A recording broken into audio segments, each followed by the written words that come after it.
જૂનાગઢથી ગોંડલ સુધીની દલિત સમાજની વિશાળ બાઇક રેલી યોજાઈ। ગોંડલના ધારાસભ્યના પુત્ર ગણેશ જાડેજાની કથિત દાદાગીરી સામે દલિતોમાં ભારે રોષ।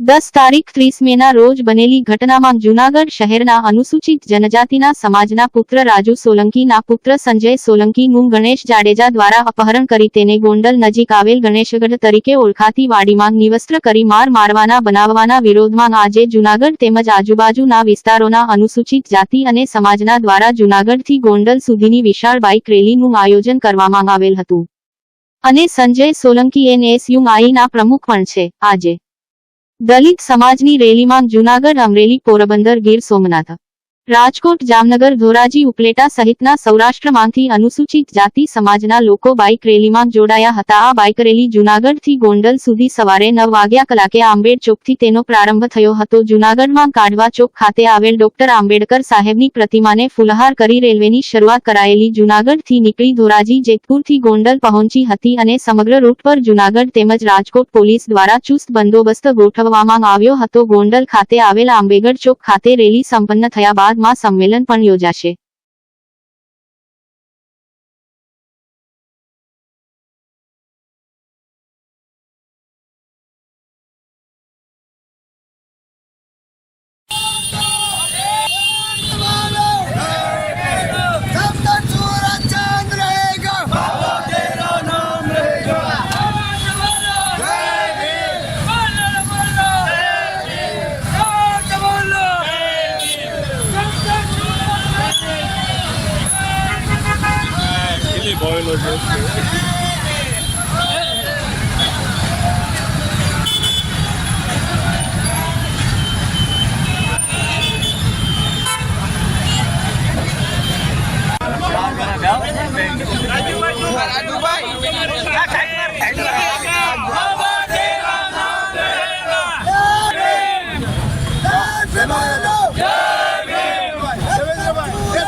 આપણે જૂનાગઢ અનુજાતિ સમાજ આપની સાથે છે અને સમગ્ર ગુજરાતમાંથી આવેલા અનુજાતિ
જુનાગઢ જિલ્લા અનુસૂચિત જાતિ સમાજ જે અમે કોલ આપ્યો હતો રેલીનો, એના અનુસંધાને અમે ગોંડલ જઈ રહ્યા છીએ બાઇક રેલી લઈને.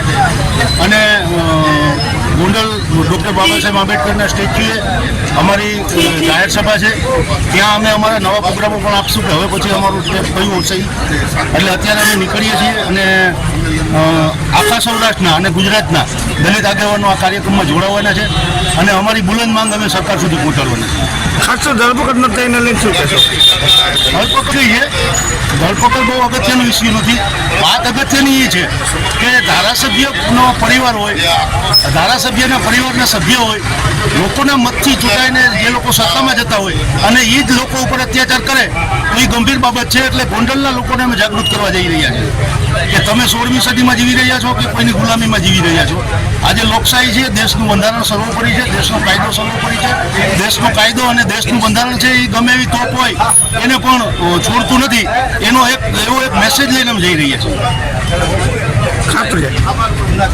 કોર્ટ દ્વારા નવીનવાઈની વાત છે કે જે પહેલા 3 આરોપીઓને પકડ્યા એ આરોપીઓને મદદગારીમાં હતા, તો એની રિમાન્ડ આપી છે. જ્યારે મુખ્ય આરોપી આ મુદ્દામાં ગણેશ છે, તો ગણેશને કોર્ટે રિમાન્ડ ના આપી એટલે અમે એનો ન્યાયિક રસ્તો કર્યો છે. એટલે અમે રિવિઝન કરી છે. રિવિઝનમાં અમે સેશન્સમાં રિવિઝન કરી છે. રિવિઝનમાં જો સેશન્સ કોર્ટ રિમાન્ડ નહીં આપે તો અમે હાઈકોર્ટમાં જશું. એ લીગલી મેટર છે અને લીગલી મેટર પણ અમે ચલાવી રહ્યા છીએ સાથે સાથે. આજે તમારી શું છે? અમારે અલ્ટિમેટમ આપેલું હતું કે જુનાગઢથી ગોંડલ બાઇક રેલી, ત્યારે અનુજાતિ સમાજના લોકો જુનાગઢથી બાબા સાહેબના ટેકરીએ ફૂલહાર વિધિ કરી સીધા વડાલ જવાના. વડાલથી સીધા અમે ચોકીથી અમે સીધા નવાગઢથી ગોમતા ફાટકથી અમે સીધા ગોંડલ જવાના. ગોંડલ જઈ અને નોકી શેરીઓમાં અમારે જે મહારાણા પ્રતાપ છે એવા જુદા જુદા ટેકરીએ ફૂલહાર વિધિ કરી અને સભા સ્થળે જઈ અને ભાષણ કરી અને જમી અને છૂટા પડવાના થઈ. એનું કારણ એવું છે કે એના પિતાશ્રી છે એ પૂર્વ ધારાસભ્ય છે, એની મમ્મી છે એ વર્તમાન ધારાસભ્ય છે અને એના માસા છે એ હાઈકોર્ટમાં જજ હોવાના કારણે એને અહીંના જજ એને કોન્ટેક્ટ કરી અને એને જામીન આપવામાં રિમાન્ડ આપવામાં આવ્યા નથી. ત્યારે સરકારશ્રીને મારી એટલી વિનંતી છે કે મારા છોકરાને નગ્ન કરીને 6 જણાએ જે મોબાઈલમાં શૂટિંગ કરી મોબાઈલ કબજે કરવામાં આવે, 6 બંદૂકો બતાવી હતી, એની માથા ઉપર બંદૂકો રાખી બંદૂકો કબજે કરવામાં આવે અને અમારો કેસ છે એ કેસમાં લેવામાં આવે. સરકારશ્રી તરફથી અમને સ્પેશિયલ વકીલ આપવામાં આવે, કોર્ટ આપવામાં આવે 6 મહિનાની અંદર અને ગણેશ જાડેજાને આજીવન કેદની સજા આપવામાં આવે એવી અમારી માંગણી છે.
9 જૂનના રોજ જમ્મુ અને કાશ્મીરમાં વૈષ્ણોદેવી કટરાથી શિવ ઘોડી જતી વખતે ક્રૂર પાકિસ્તાન સમર્થિત ઇસ્લામિક જેહાદી આતંકવાદીઓ દ્વારા હિન્દુ શ્રદ્ધાળુઓ પર હુમલો કરવામાં આવ્યો હતો, જેમાં 10 નિર્દોષ હિન્દુ યાત્રીઓ માર્યા ગયા હતા. આ ઘટનાએ સમગ્ર દેશવાસીઓને આઘાત પહોંચાડ્યો હતો. આ ક્રૂર દુષ્કર્મથી દેશ દુઃખી છે અને તીવ્ર ગુસ્સામાં છે. જમ્મુ કાશ્મીર લાંબા સમયથી પાકિસ્તાન પ્રાયોજિત આતંકવાદનો ભોગ બની રહ્યું છે. કલમ 370 હટાવ્યા બાદ આશાનો કિરણ જાગ્યો છે, પરંતુ એવું લાગે છે કે આતંકવાદીઓનું મનોબળ હજી ઓછું નથી થયું. નિશાન બનાવવાની ઘટનાઓ વધી રહી છે અને તેની પાછળ પાકિસ્તાનનો હાથ સ્પષ્ટપણે હિન્દુઓની હત્યા વધી છે. દેશની નવી સરકારના શપથ ગ્રહણ સમયે આ પ્રકારનું સાહસિક કૃત્ય કરીને ઇસ્લામિક આતંકવાદીઓએ દેશની સાર્વભૌમત્વને પડકારી છે. વિશ્વ હિન્દુ પરિષદ, બજરંગ દળ માર્યા ગયેલા હિન્દુ તીર્થયાત્રીઓને શ્રદ્ધાંજલિ આપે છે, પરંતુ આ ઘૃણાસ્પદ કૃત્ય પર સખત આક્રોશ વ્યક્ત કરે છે. અમારી માંગણી છે કે કેન્દ્ર સરકારને આવી પ્રવૃત્તિઓ પર સંપૂર્ણ અંકુશ લાવવા માટે નિર્ણાયક અને કડક પગલાં ભરવા અને આવા તત્વોને સમર્થન આપનારા આંતરિક અને વિદેશી તત્વો સામે પણ કડક અને યોગ્ય કાર્યવાહી કરવામાં આવે. જય શ્રી રામ. જય જય પ્રવૃત્તિ બંધ કરો, બંધ કરો. ઇસ્લામિક આતંક બંધ કરો, બંધ કરો. જેહાદી પ્રવૃત્તિ બંધ કરો, બંધ કરો. જય જય શ્રી રામ. જય જય શ્રી રામ. જય જય શ્રી રામ. જય જય શ્રી રામ. જય જય શ્રી રામ. જય જય આતંક મુક્ત ભારત કરો, ભારત કરો. આતંક મુક્ત ભારત કરો, ભારત કરો. जिहादी प्रवृत्तियों बंद करो, बंद करो. जिहादी प्रवृत्तियों बंद करो, बंद करो. आतंक मुक्त भारत करो, भारत करो. जयकारे वीर बजरंगी, हर हर महादेव. देश का बल बजरंग दल, देश का बल बजरंग दल, देश का बल बजरंग दल, बजरंग दल. जय जय श्री राम. जय जय श्री राम. जयकारा वीर बजरंगी, हर हर महादेव. आतंकवादी प्रवृत्ति बंद करो, बंद करो. बंद करो, बंद करो. जय जय श्री राम. जय जय श्री राम. जय जय श्री राम. जय जय श्री राम. जयकारा वीर बजरंगी, हर हर महादेव. जय जय श्री राम. जय जय श्री राम. इस्लामी आतंकवाद मुर्दाबाद, मुर्दाबाद. इस्लामी आतंकवाद मुर्दाबाद, मुर्दाबाद.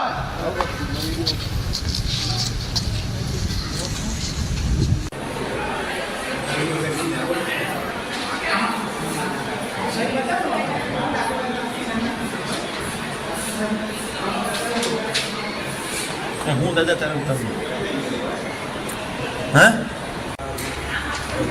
ચીટણી સાહેબ ને કોઈ નથી કોઈ ચીટણી સાહેબ ને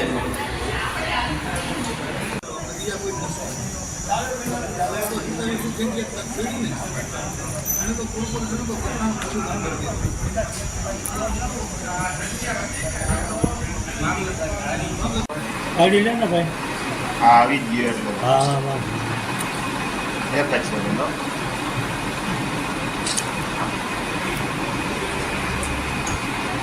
બળી ગયો એક મિનિટ.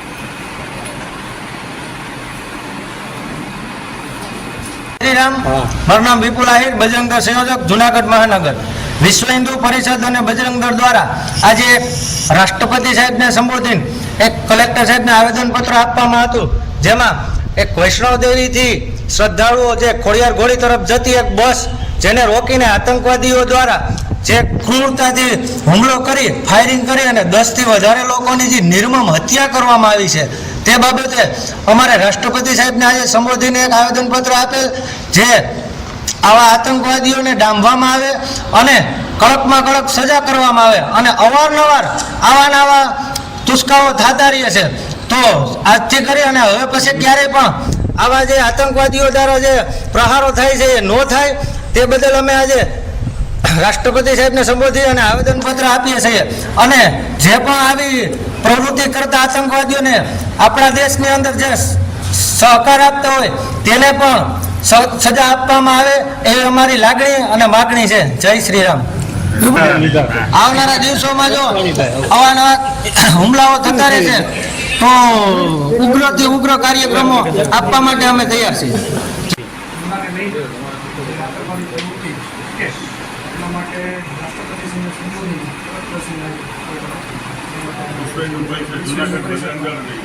આખા ભારતભરમાં દરેક જિલ્લા તાલુકામાં 9 તારીખે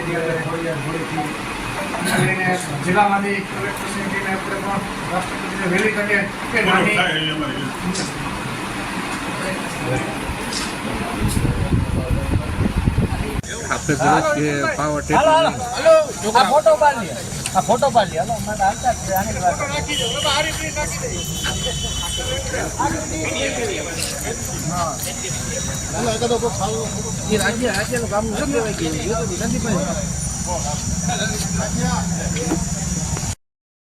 જૂનાગઢના ઉપરકોટનો બનાવ. અમદાવાદની કિશોરીને સાયકલ ટ્રેકમાં નડ્યો અકસ્માત. ઉપરકોટમાં સાયકલ ટ્રેક પર સાયકલની બ્રેક ન લાગતા સાયકલ સ્લીપ થયેલ. કિશોરીને માથાના ભાગે પહોંચી ઈજા. કિશોરીને સિવિલ હોસ્પિટલમાં દાખલ કરાઈ. કિશોરીની તબિયત હાલ સ્થિર.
કામ મૂકી દે આપણો દોસ્ત કામ જા દે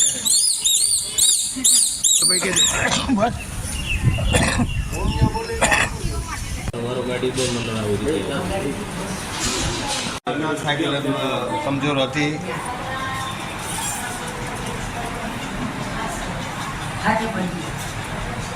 પ્રેસમાં તો જાય ને આવ્યો ક્યાંથી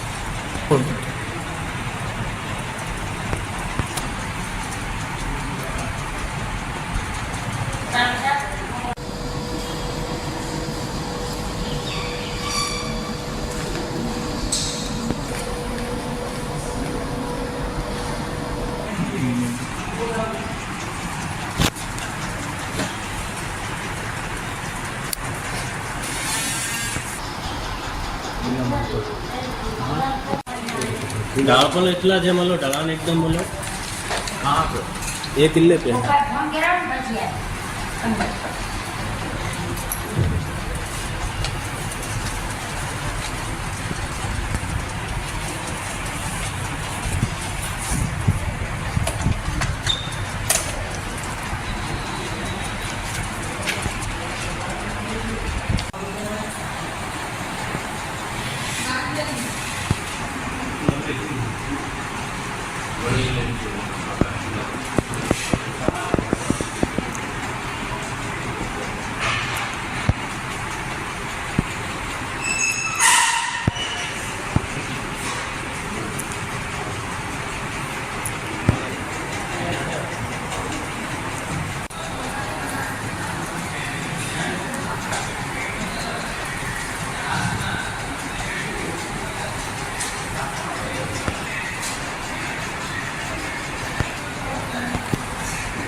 અમદાવાદથી આવ્યા ફરવા માટે.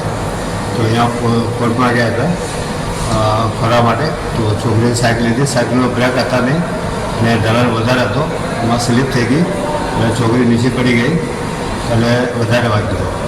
અમે હોસ્પિટલમાં લઈને આવ્યા છીએ. તમે પછી ત્યાં 108 ફોન કર્યો. 108 ફોન કર્યો પછી ત્યાંથી ઓલાની ગાડી ફોર્ટમાંથી જ અમે બહાર લઈ આવી.